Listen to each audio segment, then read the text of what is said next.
This is the original podcast edition of The Guild of the Cowry Catchers by Abigail Hilton, now part of the complete Pirates of Wefrevane series. The books are available as audiobooks, ebooks, and paperbacks. This podcast originally aired from 2010 to 2014. Stick around after the story for commentary from me, the author, more than a decade later.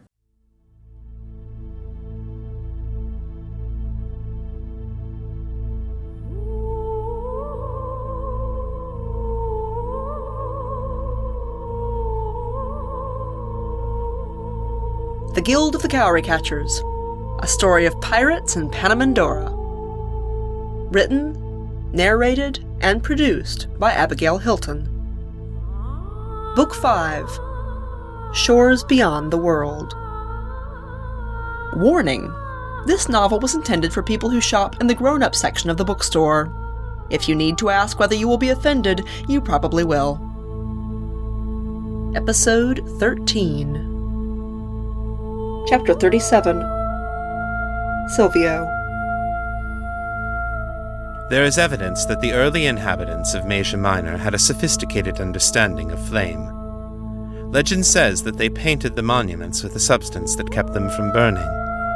Unfortunately, it did not keep pirates from stripping and stealing the gold. Gwaine, the non-Grishnods of Wefrevane. Gerard tried to answer. He was shaking so badly that he could hardly stand. Alcer, please. Please what? Alcer half turned, and Gerard saw a hint of white fur and a blood-stained paw. The paw was trembling faintly, twitching. Gerard had seen griffins twitch like that when their spines had been severed. Alcer shifted, and the ragged breaths ceased. To Gerard, their absence was the loudest sound in the world. He gripped the doorframe. Alcer, please let him go. Please, you can have me. I'll do anything. Just let him... Oh... The griffin crooned. I don't think so. He makes such amusing noises. He dug with his beak into the thing between his paws. A bubbling whine filled the cell. Alcer twisted his beak, and the sound ended in a squeak. Gerard thought he would scream. Alcer gave a disgusted sniff. If you want him, come and get him. He leapt to his feet, snapped his beak around the confusion of blood-soaked fur and clothing, and darted past Gerard into the hall. Gerard heard himself sob. He ran after the griffin. He thought, Silvio, you let him out. You opened his cage. Oh, Silvio. Alcer did not run fast, or far. He did not take flight, and he let Gerard keep him in sight as he bounded around the disintegrating lodge into the courtyard. It seemed a perverse irony that, although nearly all the buildings were on fire, the monument and its pile of kindling remained untouched. Its shadow danced here and there and everywhere as the flames spread. Alcer turned to face Gerard beneath the black wings. He dropped Silvio and stepped over him. Gerard felt oddly disconnected, as though he were watching himself and Alcer from a great distance. Your leaders betrayed you. Morchella sold you to the Fawns, and they locked you in a cage to die. Arundel is hanging over there on a spike. Silvio saved your life just now. He tried to. Betrayed me? Well, you did that first. I told you I would kill Silvio. I told you a long time ago. Come and claim his body. See if you can get to him in time to say goodbye. Gerard hardly knew what happened next. His sword was in his hand, he was slashing and lunging at Alcer, and the griffin was striking at him with paws and beak.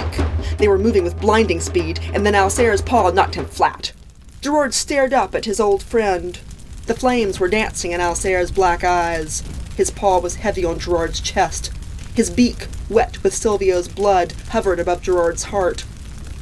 They looked at each other. And finally, Gerard knew the truth. You can't kill me. Gerard's fingers found his sword hilt. He kicked into Alcer's stomach, shoving him back just enough to plunge his sword into the griffin's chest. Alcer gasped. A drop of blood welled from his left nostril. Then his weight came down heavily, and Gerard had to struggle to get out from under him. Without meaning to, he found that he had the griffin's head in his lap. The light was dying in Alcer's eyes. He coughed a spray of blood. His voice sounded small, lost. Gerard? His breathing rattled, stuttered, stopped. Gerard's vision swam. He would have cried for Alcere, but there was no time. No time left at all. He pushed his way out from under Alcere's corpse and crawled across the dirt to Silvio. Gerard picked him up with shaking hands. A whisper. "Your foxling's cold, Gerard." He was. Gerard couldn't remember Silvio ever feeling cold to the touch. The blood felt warm, though, and there were wet, sticky loops dangling from his belly.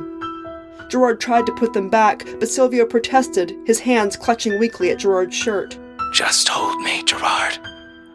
Please, just hold me." Gerard stroked his hair. It's all right. He whispered senselessly. It's all right. It's all right. Silvio's grip began to relax. His voice grew faint in Gerard's head. "Thank you. It was really, really nice being loved." And then he was too weak to communicate words. Just a warm, bright shape in Gerard's mind. A candle flame. The flame wavered, flickered. Gerard fancied that the shape of it lingered for an instant after Silvio's body had gone completely limp. Then even that was gone. Gerard struggled to his feet, choking on tears. Silvio's body felt even smaller in death than it had in life. Dimly, Gerard saw the outline of the monument, and he went towards it. He laid Silvio among the twisted branches. Then he went to the edge of the courtyard, wrenched one of the burning torches out of its socket, and brought it to light the wood. Your pyre, lovely. Your funeral pyre. It will be a pretty one, with driftwood. Then he dropped to his knees, buried his face in his hands, and sobbed. A voice behind him. Did that little whore finally die? Surely it's not him you're crying about. Gerard raised his head. He could see Morcella's shadow, shifting in the light of the flames from the burning buildings, growing fainter as the light of the fire in front of him increased. He took a deep breath, wiped the tears from his face, and stood up. He turned. Morcella was standing with her chin high and her arms crossed. She was wearing pearl white with a hint of iridescence. She smiled and gestured around the courtyard at the burning buildings. Now this was well executed. A pretty trick you played me. I've not had such an interesting summer in decades. Centuries. Gerard said nothing. He walked to Alcere's body and jerked his sword free. Morcella watched him without moving. I missed you, Gerard. I didn't miss you. Is that any way to talk to your lover and your goddess? You're not my goddess, and you are more my rapist than my lover. You've killed the 3 people I loved most. Are you going to fight me in that form, or are you going to be yourself this evening? Morcella glanced at Alcere's body. Looks like your work to me, sweet. And Silvio has had it coming for ages. Your work. Spat Gerard. You make Wefrave nasty and cruel and ugly. You drain the life out of everything you get your claws into. Even the things you love, you devour. Behind him, the wood around the monument had truly caught fire, and it seemed to give him strength. He could see his own shadow growing larger and darker, shifting and dancing in the flames. He imagined Silvio, haloed in colored light, going wherever Thess had gone. Maybe they'll see each other. Maybe I'll be with them soon. Morcella's aquamarine eyes looked soulful. Will you blame me for my nature, love? I am a dragon. So is your daughter. Whispered Gerard. But she wanted to learn how to put things back together. All you know how to do is take them apart. Morcella sniffed. Maven is a child. She's a rebellious little girl with a lot of talent and no brains or experience. She wants to be a Shelt. She'll learn. Shelts are for eating. I love you all. You are delicious. Gerard leapt at her.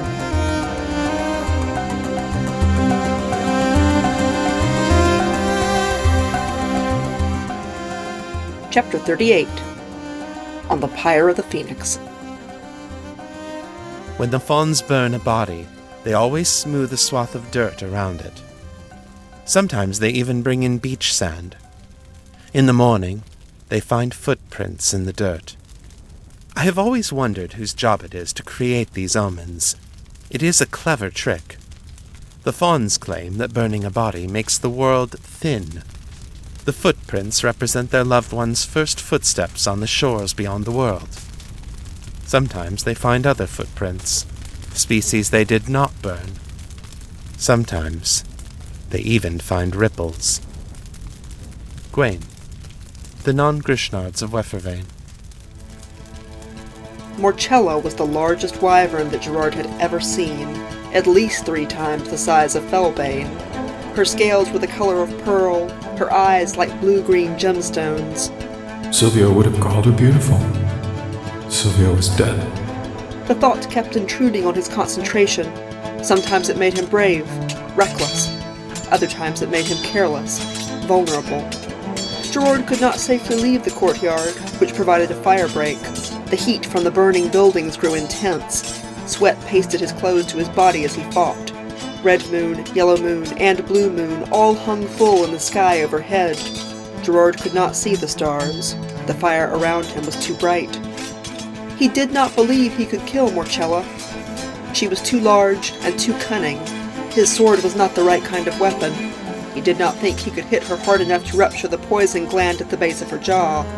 However, he could tell that Morchella wished to toy with him, not kill him. He waited for a moment of carelessness, an open mouth, an unguarded eye. Round and round the monument they fought, with her snapping and lashing at him. Gerard delivered ringing blows that merely glanced off her scales. Twice he cut the gums above her teeth and saw her own bright blood on her fangs. Once he almost struck her eye, and that made her angry. She pounced, barely missed him, knocked his sword from his grasp. He snatched a burning brand from the monument, shoved it into her open mouth. Morchella jerked back, snarling, spitting, and hissing, and Gerard managed to retrieve his sword. The buildings collapsed one by one in roars of flame and showers of sparks. The sparks burned holes in Gerard's clothes. They burned his skin, but he did not feel them. As time passed, the fire around the monument burned down to ashes. Somehow, Gerard felt as though his strength had gone with it. The ancient metal itself had disintegrated. When Gerard glanced towards it, he saw only glowing embers. He felt so tired. I'm coming, Thess. Silvio, I'll be with you soon. Something flashed in the corner of his vision, and Gerard glanced again towards the remains of the Firebird's monument. At first, he thought a wind was blowing the ashes in a little tornado, but then the whole pile rippled. Morchella saw it too. She crouched down a little, hissed. Gerard wondered if he was dying, because he thought he could hear singing. The voice sounded like Thessaline. Something beneath the ashes rose, shook itself, and flamed. It spread its wings, a small nova in the smoldering landscape. Gerard knew its name. Phoenix. You made me warm in a flooded mill once. You taught my wife a song before she died. He didn't look like a griffin today. He looked like a bird, as he had in that long-ago dream when he'd called Gerard mine and given him a golden feather. You have come a little late, old friend. The Firebird rose with a scream that mingled with Morchella's. You called him! How dare you! She lunged at Gerard. Die! I'm done with you!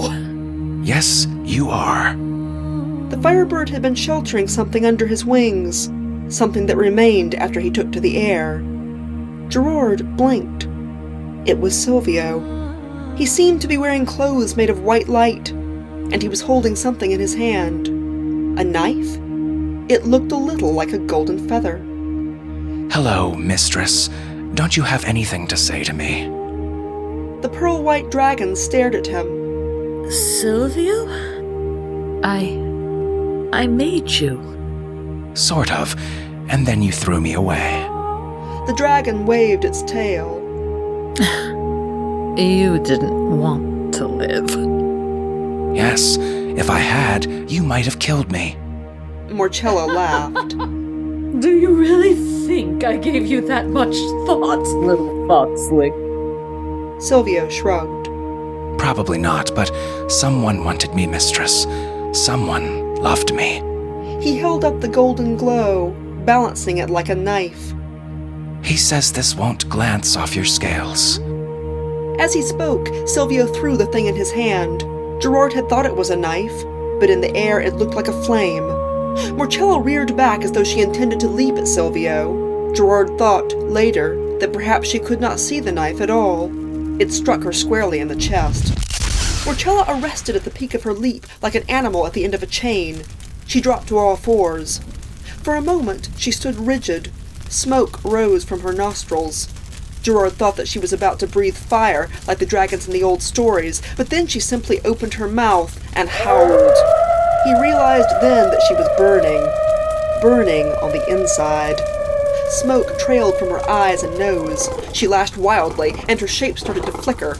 A dragon, a Grishnard, a huge bird, a fawn, a giant snake, a shark. When she returned to the dragon, her thrashing had slowed. Her skin was sloughing off, red and blistered, no longer beautiful. Her eyes had melted, and the empty sockets filled with viscous, sizzling jelly. Her body convulsed, and her huge head swung towards Gerard like a puppet on a string. Smoke poured from her jaws as she rasped. This is not over. Yes, Said Gerard. I think it is. The dragon stopped moving. There was a moment of absolute stillness. Then Gerard turned to Silvio. The light that had surrounded him was fading. Gerard thought that he looked a little transparent. He tried to keep his voice steady.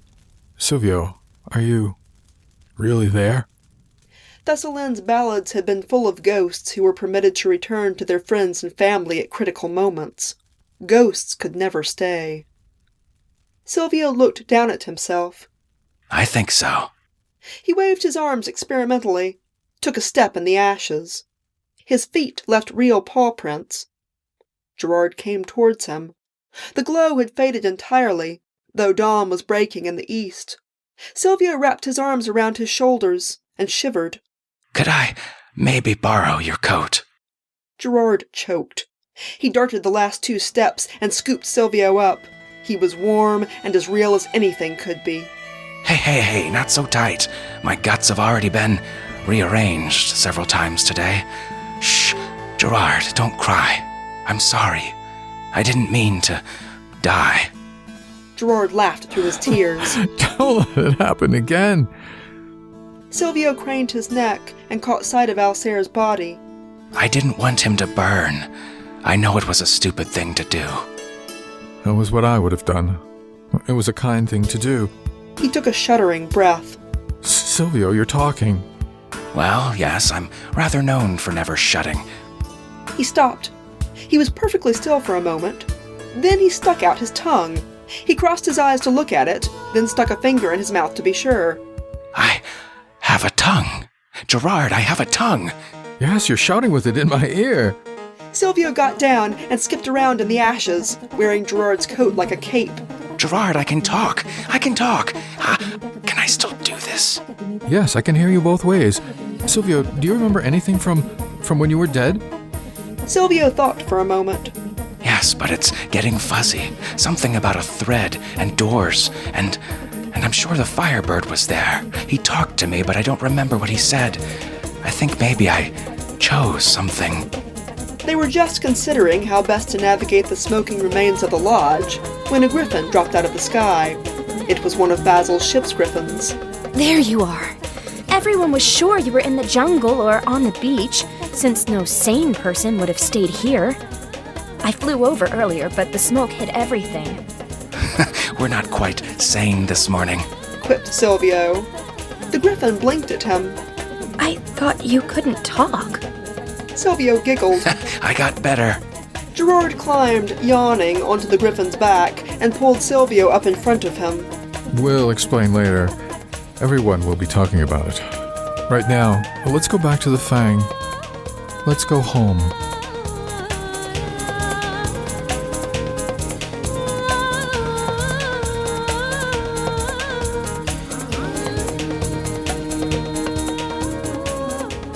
That concludes this recording of the Guild of the Cowry Catchers, Book 5, Shores Beyond the World. I do have an 8-minute epilogue for you. That will run next week together with the outtakes, so if you can't quite bear to say goodbye to the characters yet, drop by next week. If you enjoyed Cowry Catchers and you have not listened to the short story collection Secret Things, you should give it a try. It's available for purchase in audio from Audible and iTunes, and it's available in ebook form everywhere the ebooks are sold. The collection contains 4 stories involving Silvio, Malpin, Lou, Basil, Thessalyn, Gwaine, and Sue, and the stories are also available individually. The complete Cowry Catchers 5-book series will soon be available for purchase as a single download from Audible and iTunes, with no intros, outros, or other interruptions. Depending on when you're listening, it may already be out. And if you would like to say thank you to me in a monetary way for this production, I would really appreciate it if you would buy the audio version or give it a review in Audible or Amazon. Thank you. The complete series will be slightly remastered.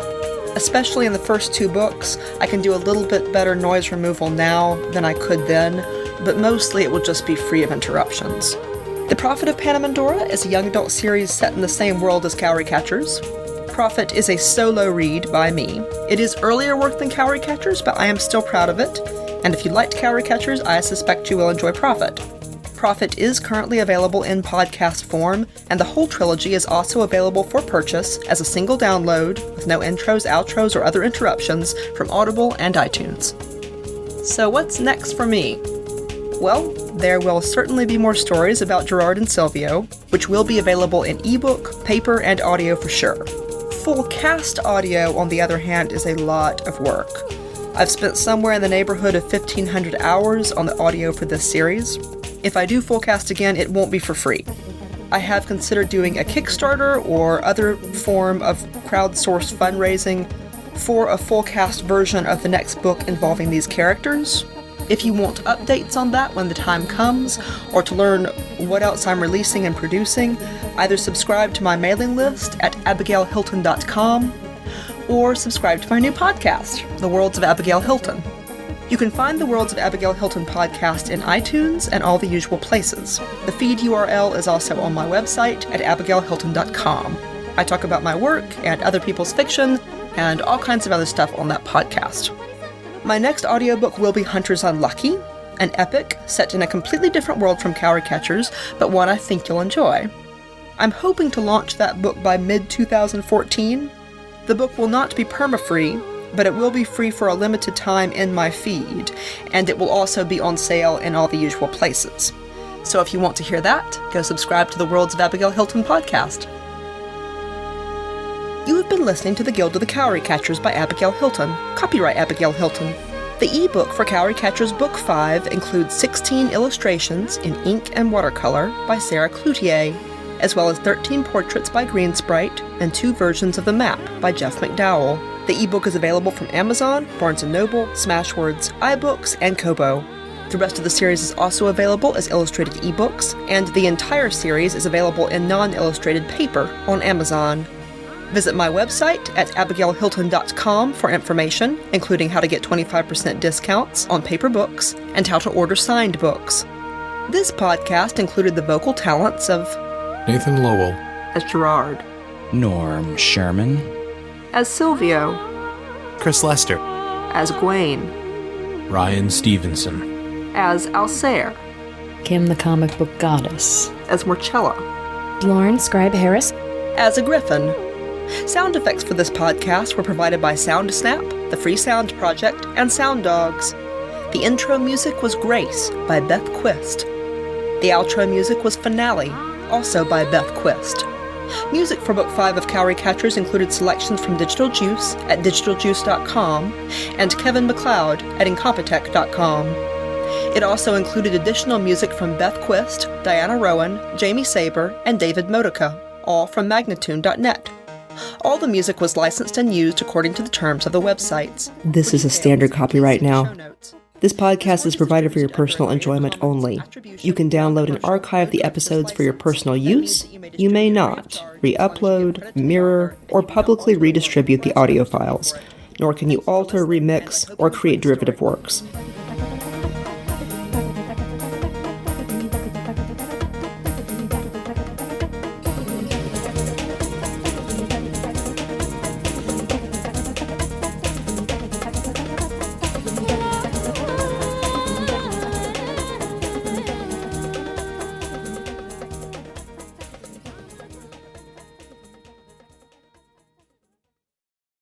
And I'm back. This is 2026 Abby, coming to you with a few thoughts on the episode. So that's it. That is what was originally the series. I have one postscript chapter that we'll get in the next episode. If I remember correctly, I did not originally include that postscript chapter in the ebook. I can't remember for sure. I might have decided to include it. Anyway, I hope you enjoyed the full cast portion of this saga.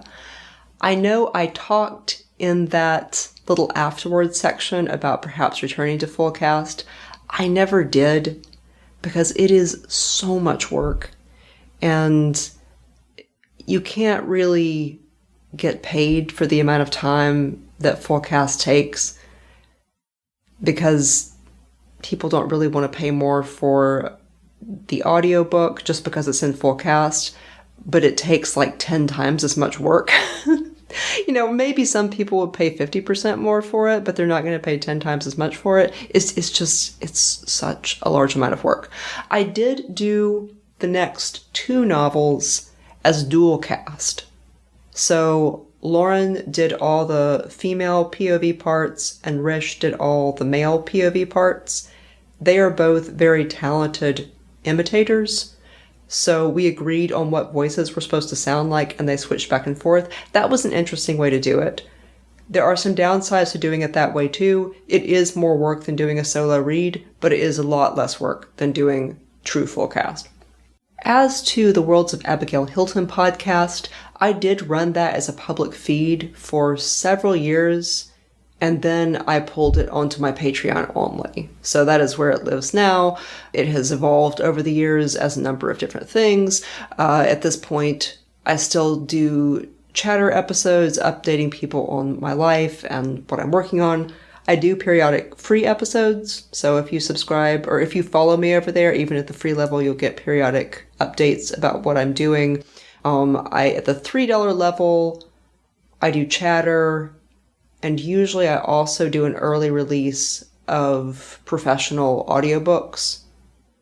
And then at the $5 level, I do a little bit more behind the scenes stuff. I talk about health related stuff and business related stuff that I don't necessarily talk about on the main part of the feed. Anyway, that is all over on Patreon now. It is no longer a public feed. You can get a RSS feed. You can get the RSS feed for it though if you subscribe on Patreon. So Patreon generates a unique feed for you, and if you don't understand what I'm saying, you just plug in what they give you to your podcast fetcher, whatever that is, whether it's iTunes or Pocket Casts or whatever, and it fetches the feed and creates a podcast for you. As to the story, I said at the very beginning of this podcast that The Guild of the Cowry Catchers was originally supposed to be a follow-on novel to a novel called Walk Upon High, which I never published. And in Walk Upon High, Gerard was an adult and he had a very tragic backstory, and he was kind of the antagonist of that story. He was not the ultimate villain, but he was an antagonist.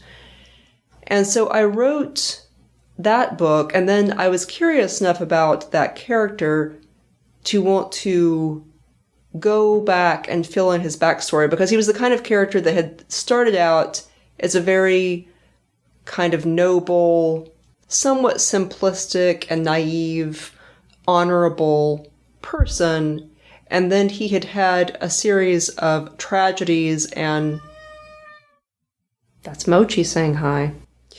He'd had a series of tragedies and disappointments.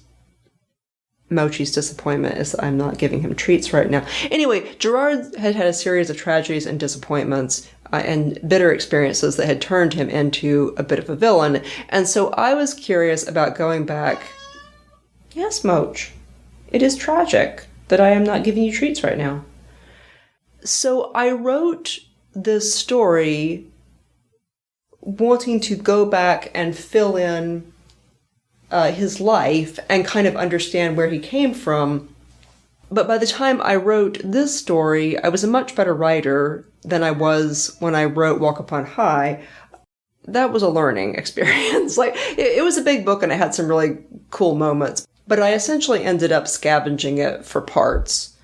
The best elements of that story ended up getting plowed into other books that I wrote. The best characters and the best traits of those characters ended up being repurposed into other novels, which happens a lot to authors when they are learning. Hunter's Unlucky was actually my first novel.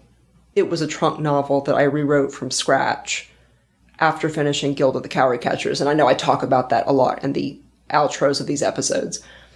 I turned Hunters into a good book. I still think so a decade plus later.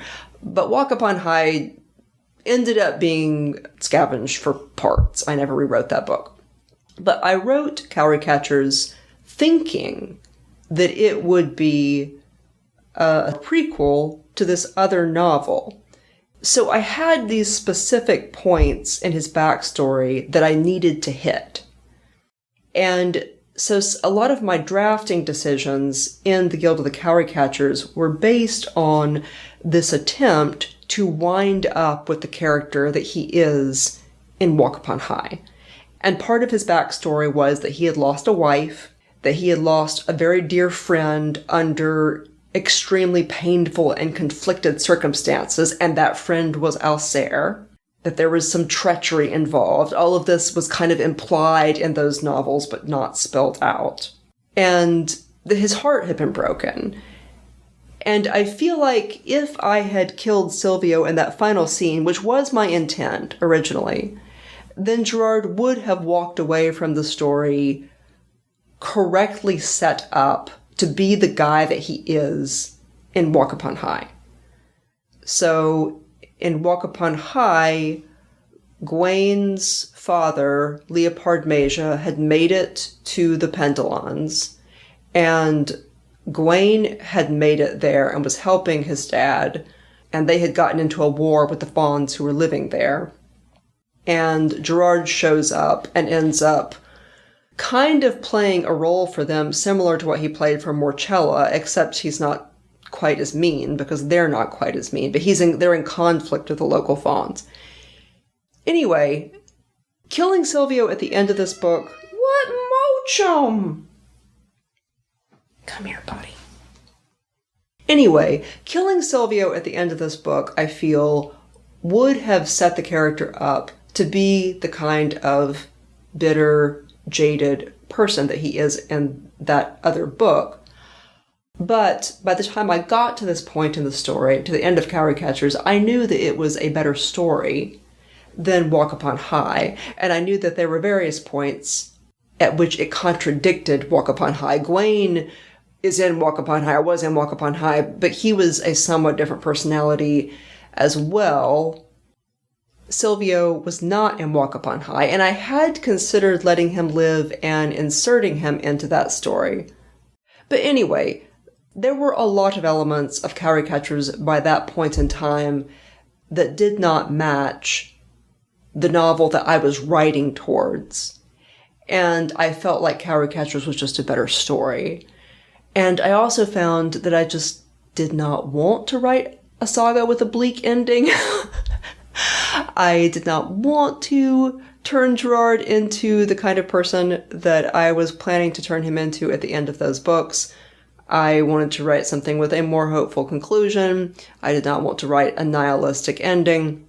And I also was interested in writing the characters as the people they had become in future books, and not as the bleaker, more bitter, more cynical characters that they had been in that other story. So anyway, I made the decision to take the novel off the rails there at the end and let Silvio live and let Gerard not lose all faith in the goodness of the universe. The novels that evolved in this world over the next few years include lots of storylines that I did not originally know about when I wrote Cowry Catchers, so I had to make sure things matched as much as possible. Those books contain storylines and plot lines that I think are quite a bit better than Cowry Catchers, just because I was becoming a better author as I wrote. The final book in the saga, The Cormorant, does incorporate elements of Walk Upon High that I liked, and it intentionally echoes bits and pieces of that story, even though there are only a handful of people alive who read that novel and who were a little bit sad that I scrapped it and never returned to it in its original shape. There are bits and pieces of that draft in The Cormorant, and I'll talk about them, I'm sure, when we get there. For the events here in this chapter, I do feel like Alcere is one of the sadder characters that I've written. He could have been redeemed. He had the opportunity. If he had just not lashed out when Silvio let him out of his cage under the burning building, he could have flown away with them and lived happily ever after. But he just doesn't want to. He just chooses violence, which people do sometimes. Not everybody actually wants a second chance. Alcere has had plenty of unfair and cruel things happen to him in his life. There are ways in which the world has been very unfair to him. There's ways in which Gerard has been very unfair to him. He was ripped from his mother before he was hatched. He was imprinted onto a Schelt species that treats him essentially as property, although high-class property. He has not been master of his own fate for much of his life. What happens to him has hinged on Gerard's decisions, which is not fair. And he's been an asshole about some of the things Gerard has done, but also he hasn't had choices, which is terrible. He has legitimate grievances, but every character in this story has legitimate grievances. Horrible things have happened to Silvio. Horrible things have happened to Gerard. Horrible things have happened to Gwaine and Myrta and Thessalon. If you could reach into Morcella's past, you would certainly find some horrible things there. But different characters have chose to react to those things in different ways, and different characters have chosen to give themselves a second chance, which Alcere essentially chooses not to do. But I do think his story is one of the more tragic ones I have written, because he absolutely chooses his fate there at the end, and it didn't have to be that way, but it is in line with his character and his previous choices that he chooses what he chose. I also want to take just a moment and acknowledge what a banger job Ryan Stevenson did on Alcere's lines. He did a good job in many scenes here, including the shouted argument that Alcere and Gerard have on the deck of the Fang in earlier chapters. But this last scene also, really superb performance from Ryan. As I was listening to it, I was struck by the fact that the ending of this story is definitely a true hero's journey. So Gerard's support systems fall away one by one over the course of the saga. He makes all of these friends, he makes lovers, he makes devoted followers, but all of these people can't help him at the end. They all fall away one by one. If you hear that bumping, that is my cats wrestling. They all fall away one by one until he is alone, grieving, fighting the dragon in the very last scene. And that is such a classic hero's journey.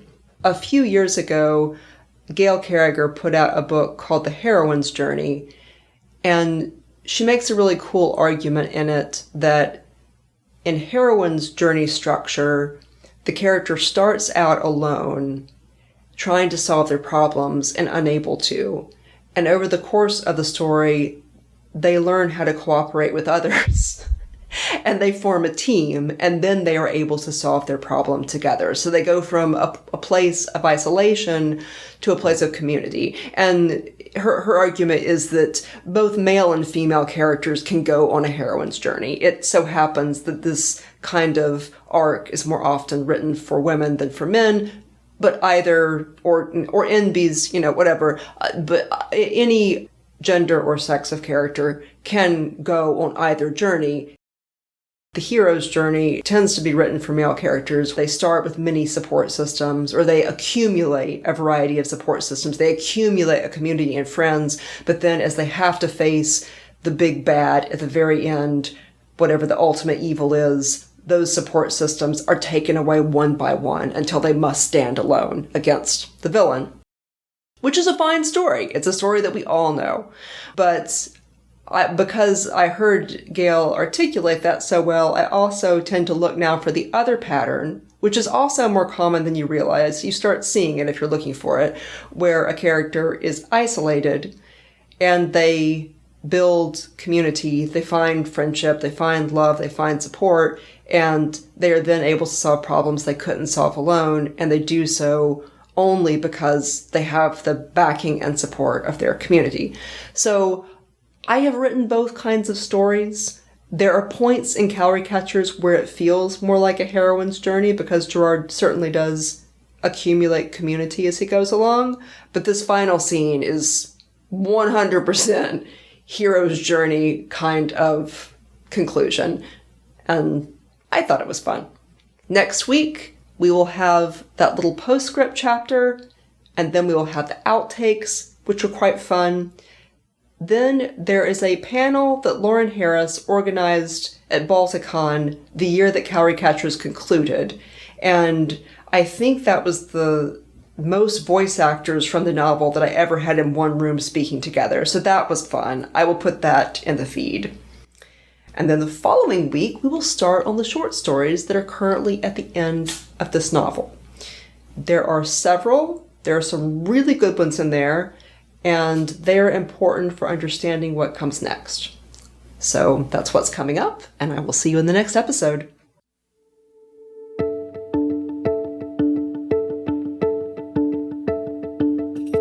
This is Abigail Hilton, and you have been listening to the Pirates of Wefravain saga. Join me on Patreon for early episodes, long-form interviews, forum access, personal updates, and lots of artwork, including maps and species charts. That's patreon.com/Abigail Hilton. If you want the whole story now with no interruptions and some remastering of the early books for sound quality, you can find the entire series at shop.abigailhilton.com, along with all my other novels. The audiobooks are delivered by BookFunnel. Background music was Hidden Sky by Jamie Sieber, licensed from Magnatune.net circa 2014. The Guild of the Cowry Catchers podcast is an audio adaptation of the Pirates of Wefravain saga, written and produced by Abigail Hilton.